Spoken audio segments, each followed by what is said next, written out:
오늘 저희는 마태복음 13장 37절에서 40절 말씀을 함께 읽었습니다. 마태복음 13장은 많이 알려진 것처럼 여러분 비유가 굉장히 많이 나오는 장이에요. 예수님이 비유를 많이 말씀하셨지만 특별히 이 마태복음 13장은 그 여러 비유들이 이 안에 여러분 잘 아시고 유명한 비유들이 13장에 가득 담겨 있습니다. 몇 가지 열거해 드리면 제일 유명한 것 중에 하나라고 생각해요. 네 가지 땅에, 네 종류의 땅에 씨가 떨어져서 어떻게 되는지 설명까지 아주 자세히 해주시는 그 네 가지 땅에 떨어진 씨의 비유, 이렇게 얘기 드릴 수 있을 것 같아요. 두 번째가 오늘 본문과 관련된 비유를 들어주시는데 밭의 가라지 비유, 밭에 원수가 심어놓은 가라지에 관한 비유가 나옵니다. 그 다음에는 겨자씨와 또 누룩의 비유도 나오죠. 누룩, 천국은 이 누룩과도 같다. 겨자씨에 관한 비유들. 또 세 가지 그 외에도 천국에 대한 비유가 나오는데요. 또 잘 아시죠? 밭에 감추인 보화, 또 좋은 진주를 구하는 어떤 장사의 이야기, 또 이 바다에다가 쳐놓고 각종 물고기를 몰아서 잡는 그물에 관한 비유. 이런 게 이제 천국을 이러한 비유로 보면 농사, 고기잡이, 그 당시에 평범한 사람들에게 친숙한 비유를 통해서 천국에 대해서 또 구원받는 자들에 대해서 예수님께서 자세히 비유해 주신 내용들이 나옵니다. 왜 이렇게 비유로 말씀하셨을까? 이것도 이 13장에 나오고 마가복음에도 이 내용이 나오는데요. 특별히 이 마태복음 13장에서는 예수님이 비유로 하신 이유가 무엇인지 구약을 좀 인용하는 장면이 나옵니다. 저희 교회 성도님들은 많이 들어서 아시죠? 사복음서 가운데 마태복음이 구약을 가장 많이 인용한다, 이렇게 얘기를 드렸어요. 그래서 시편의 말씀, 시편 78편 2절을 인용해서 13장 35절에 이렇게 돼 있어요. 내가 입을 열어 비유로 말하고 창세부터 감추인 것들을 드러내리라. 예수님이 이렇게 말씀하셨다고 마태복음은 기록합니다. 이게 무슨 뜻인가 하면 결국은 드러낸다. 이게 계시예요. 계시. 하나님의 뜻을 드러내시는데 그때의 비유로 말하겠다. 비유에는 두 가지가 있습니다. 두 가지 의미가 있어요. 하나는 여러분 우리가 잘 모르는 이야기, 어려운 이야기를 쉽게 알려줄 때는 비유가 좋죠. 비유에서 말하면은 여기서처럼 농사나 고기 잡는 것 이런 거에 비유해서 얘기하니까 공부를 많이 안 하는 사람들도 이해하기가 좋죠.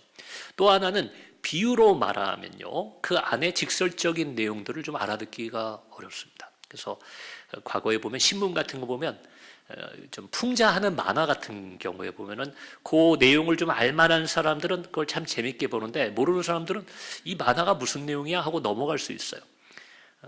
좀 뉴스나 시사에 관심이 많은 사람들은 이게 어떤 정치가를 빗댄 얘기나 무슨 경제 문제를 다루는구나 알 수 있는데 그렇지 않으면 그냥 이 만화가 뭔가 갸우뚱하게 되는 경우도 있습니다. 그러다 보니까 이 마태복음 13장에도 그런 내용이 나와요. 예수님께서 비유로 말씀하신 다음에 나중에 제자들하고 따로 모여 있을 때 그 내용을 풀어서 설명해 주신 적들이 있다, 이렇게 얘기하는 거예요. 괜히 바리새인이나 다른 사람들이 듣고서 고발하거나 시비를 걸면 안 되니까 쓱 비유해서 농사 짓는 얘기 하나 보다, 나무 얘기 하나 보다, 이렇게 얘기를 해놓고 그걸 이해하는 사람들은 깨달음을 얻는 거고, 그거 이해 못했으면은 나중에 예수님의 친한 제자들끼리 모여 있을 때 그 내용을 풀어주셨다, 이렇게 성경은 기록합니다. 자, 그래서 오늘 본문은요, 이 여러 가지 비유를 들었던 것 중에 제자들이 이 밭에 심긴 가라지에 관한 비유를 따로 질문하게 됩니다. 예수님, 그 가라지 그 이야기는 좀 이해가 딴 거는 모르겠는데 그 가라지 이야기는 저희가 좀 이해가 안 되는데 좀 설명 좀 해 주십시오, 이렇게 부탁한 것 같아요. 그래서 예수님께서 그 내용을 풀어서 설명해 주신 내용이 바로 오늘 저희가 읽은 이 본문입니다. 저도 이 내용을 다른 본문 갖고 설교할 때도, 기도원에서 설교할 때도 자주 인용하기 때문에 여러분 잘 아시겠지만 간략하게 다시 정리해드리면 이 밭의 가라지 비유라는 것이 무엇인가 하면은 천국에 관한 비유를 예수님께서 얘기하시면서 이렇게 얘기하신 거예요. 천국은 뭐와 같나 하면 자기 밭에다가 좋은 씨를 뿌린 주인과도 같다.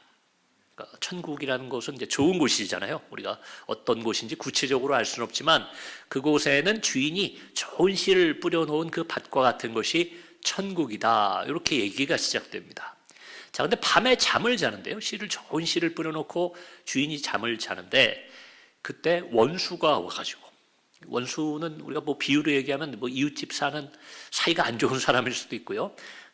뭐 내 친구였다가 적이 된 사람도 있고. 근데 누군지 몰라도 어떤 원수가 와가지고 그 밭에다가 뭘 뿌렸냐면 가라지 씨를 뿌리고 간 겁니다.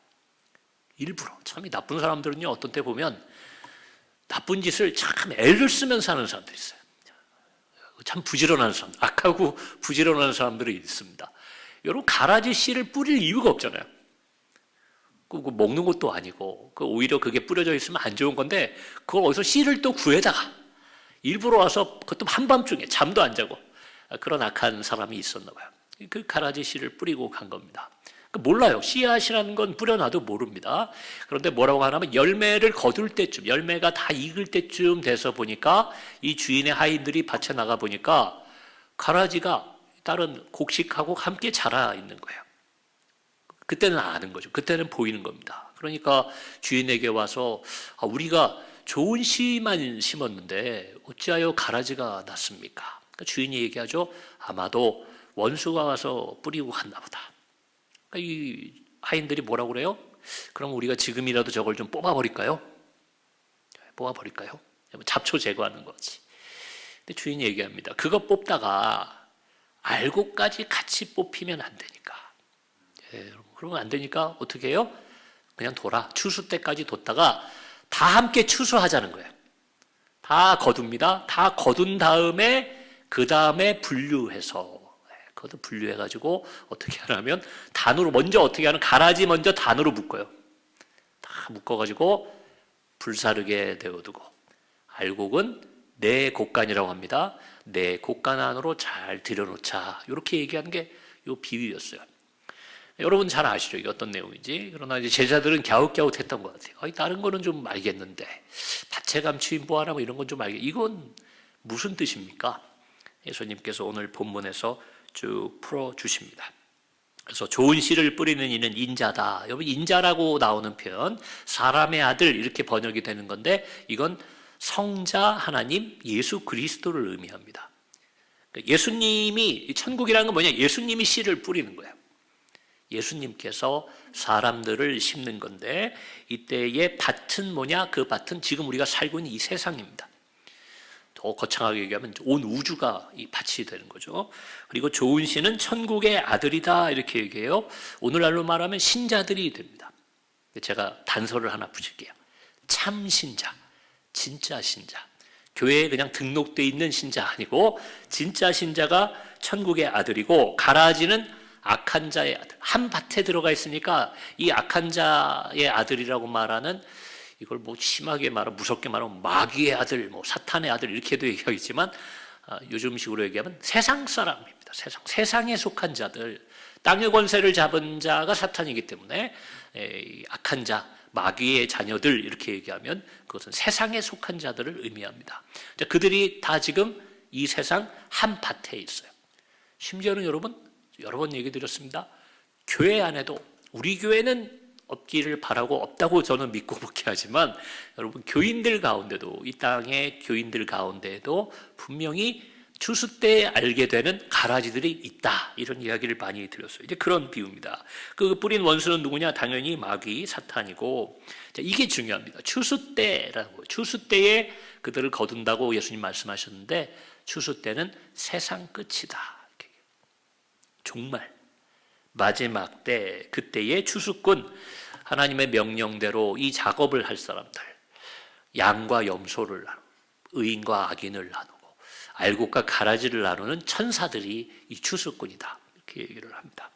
그래서 가라지를 거두어 불에 사른다. 그런데 뭐라고 말씀하세요? 마지막 절에 보니까 세상 끝에 그러하리라. 여러분 이건 비유지만 어쩌면 우리가 지옥에 대해 설명 들을 때 영원히 꺼지지 않는 불 속으로 들어간다 이런 비유들을 많이 들잖아요. 정말 말 그대로 그 예수를 믿지 않았던 사람들, 가라지와 같은 사람들, 교회에 등록이 돼 있었던 세상에서 권력을 잡았던 몸 건강히 멋있게 인생을 살았던 그들은 불사르게 된다. 예수님이 무섭지만 그렇게 얘기하고 계신 겁니다.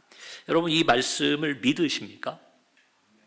이대로 이루어진다는 걸 우리는 믿고 신앙생활을 하는 거예요. 그리고 대강절 4주를 저희가 보내면서 조금씩 제가 뭐 다른 본문을 가지고 구약 신약 가지고 다른 주제로 얘기한 것 같지만 제가 조금 초점을 맞췄던 것은 기다림에 관한 거였어요.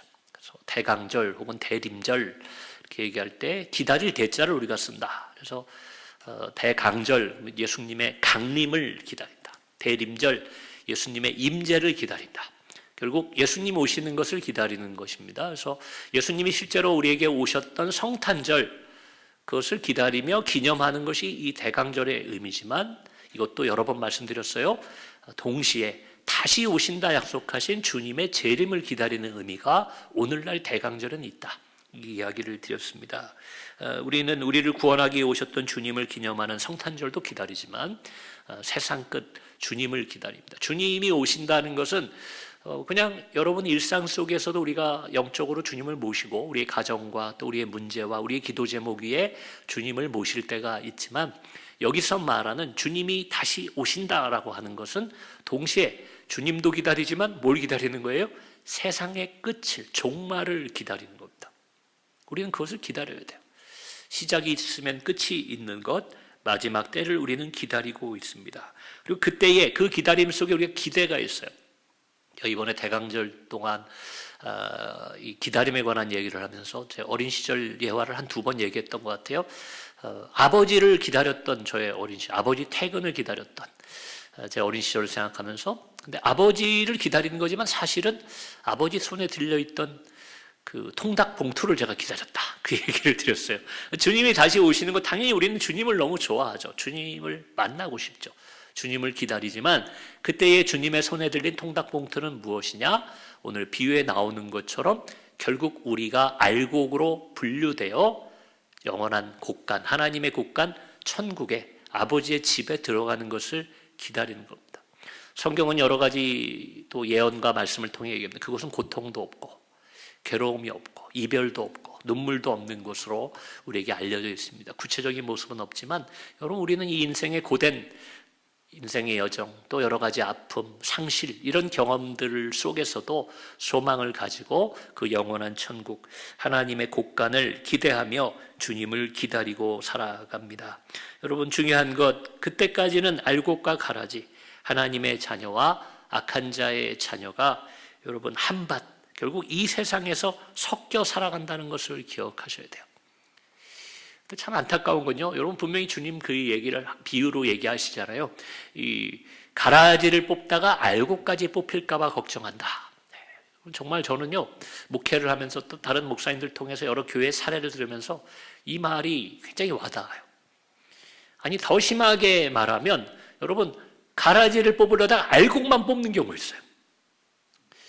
요즘은 머리 염색이 좋아졌기 때문에 그런 일 없지만 제가 어릴 때는 할아버지, 할머니 흰머리 뽑아드리는 아르바이트, 제 인생 첫 번째 아르바이트를 흰머리 뽑아드리는 걸 했었는데, 하나 뽑으면 뭐 10원, 5원 이렇게 주신다고 그래서 그걸 열심히 뽑았어요. 근데 뽑다가 여러분 어떻게 해요? 잘못해서 검은 머리를 뽑을 때가 있어요. 그럼 제가 그걸 싹 숨깁니다. 혼날까봐. 야, 너 왜 검은 머리 뽑았어? 그러실까봐. 흰머리 뽑으면 쫙 모아가지고, 이거 하나당 돈이니까 막 모아가지고 보여드리는데, 검은 머리 뽑으면 제가 숨기고 그랬어요. 여러분, 흰머리 뽑다가 잘못 검은 머리 뽑으면 안 되잖아요.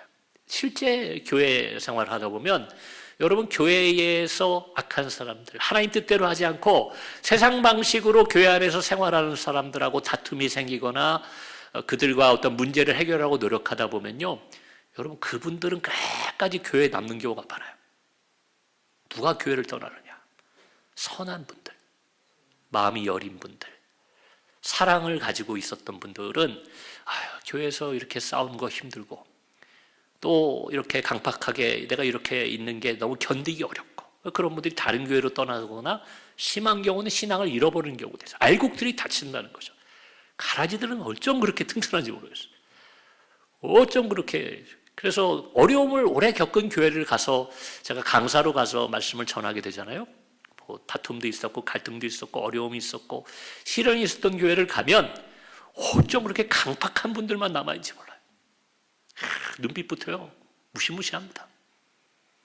좋은 분들은 떠나가요. 제가 시련을 당하는 교회, 기도원 또 목회를 하니까 기도원에 오셔서 교회 상담을 하는 분들, 선한 분들을 뵙게 되면 꼭 드리는 당부가 있어요. 제가 뭐라고 문제 해결해 드릴 수는 없지만 견디고 버티고 교회를 지키십시오. 그래요.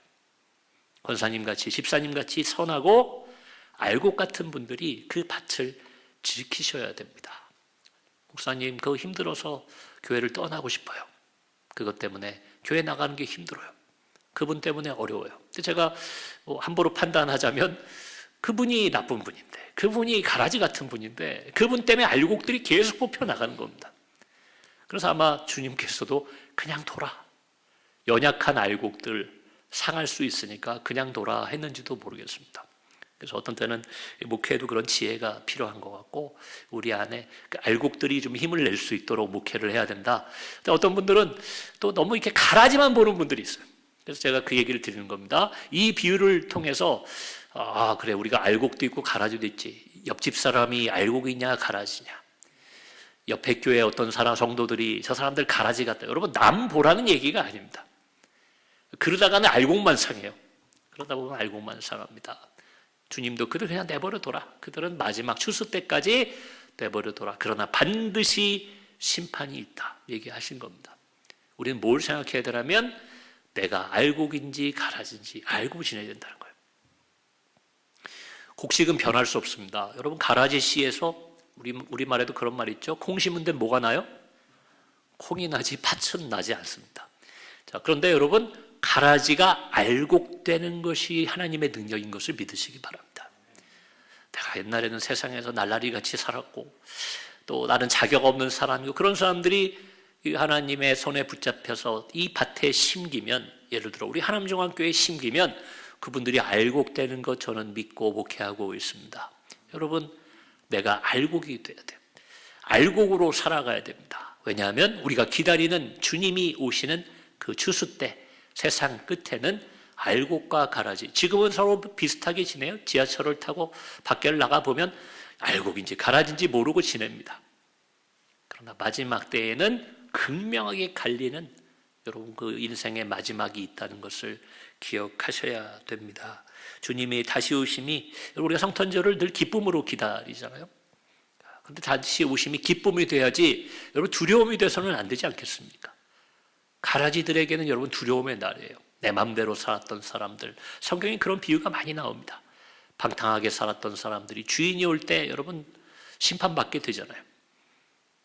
우리가 성탄절 그리고 다시 오실 주님의 재림을 기쁨으로, 기대로, 소망으로 기다리기 위해서는 여러분 주님이 어떤 분이냐, 여러분 그건 성경에 분명히 나와 있으니까 그게 중요한 게 아니라 그 주님 오실 때 나는 어떤 존재인가. 결국 성경은 나에 대해 질문하고 나에 대해 말씀하고 계시다는 것을 기억하시기 바랍니다.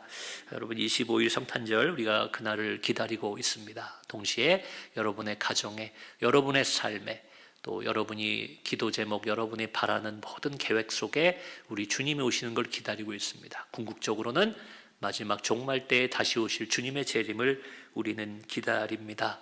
여러분, 주님이 오실 때에 그 앞에 어떤 상황에서든 어떤 시간에서든 알곡으로 서시는 저와 여러분 되기를 주의 이름으로 축원합니다. 그래야 하나님의 그 좋은 곳간 천국에 미리 지금부터 살아가시는 저와 여러분이 되면 정말로 좋겠습니다. 이 시간 함께 기도하실 텐데요, 주신 말씀 생각하시면서 다가오는 성탄절, 우리가 그 성탄의 주님, 우리를 위해 오신 주님, 또 다시 오실 주님 앞에 알곡같이 살아가게 해달라고 우리 소원과 또 바람과 결단을 담아 합심하여 기도하겠습니다. 주의 이름 한번 부르고 함께 기도하십니다.